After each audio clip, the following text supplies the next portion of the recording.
আজানের সময় মহিলারা যে মাথায় কাপড় দেয় এটা কতটুকু সঠিক? আজানের সময় মহিলাদের জন্য মাথায় কাপড় দেওয়া এটা কোনো জরুরি কিছু না। আমাদের সমাজে মহিলারা আজান হলে বাসা বাড়িতে থাকলে মাথায় কাপড় দেয়, ঘোমটা দেয়, মনে করে এটা আজানের হক। আজান দিলে জবাব দিতে হয়, জবাব দেওয়ার খবর নাই, মাথায় কাপড় দেয়।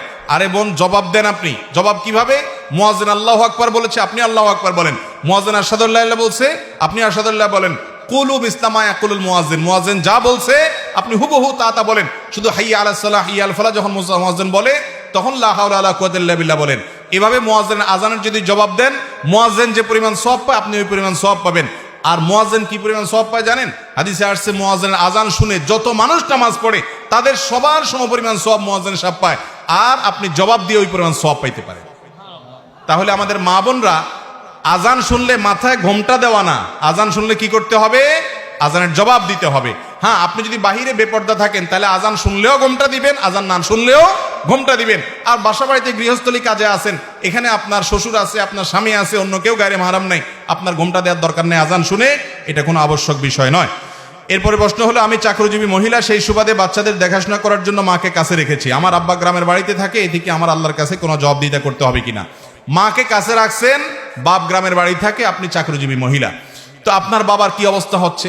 মনে রাখবেন, ছেলে হোক মেয়ে হোক, বাবা মার যদি খেদমতের প্রয়োজন হয়, আর্থিক খেদমত, শারীরিক খেদমত, সেটা করা আবশ্যক। ছেলের জন্য আবশ্যক, মেয়ের জন্য আবশ্যক। অতএব আপনার বাবার যদি কোনো অসুবিধা না হয়, মা মাঝে মধ্যে যাওয়া আসা করে, তাহলে আপনার জন্য এটা জায়েজ হতে পারে।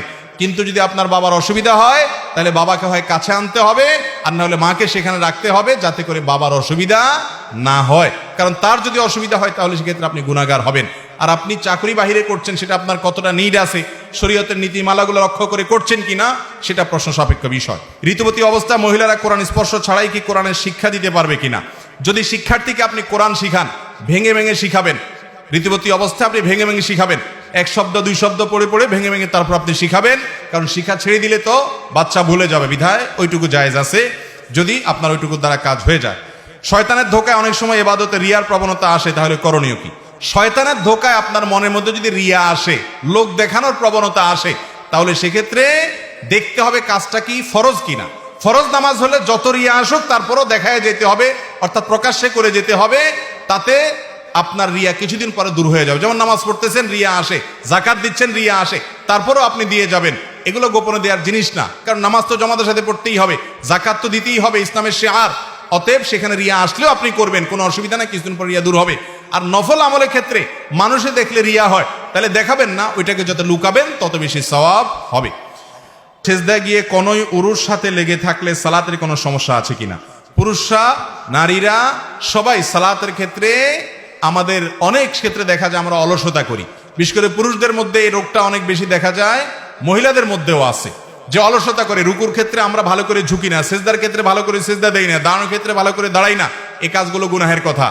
আমরা যদি সেজদা গিয়ে এই যে উরুর সাথে আমাদের রান লেগে যায় অথবা মাটির সাথে রেখে দেয়, অলসতা পরে, সেজদা তো হয়তো আদায় হয়ে যাবে, গুনাহ হবে না, এই নামাজ হয়ে যাবে, কিন্তু এর কারণে নামাজের অঙ্গহানি হবে, নামাজের মর্যাদা নষ্ট হবে এবং গুনাহ হবে। অতএব এইভাবে অলসতা ভরে নামাজ পড়া জায়েজ নেই।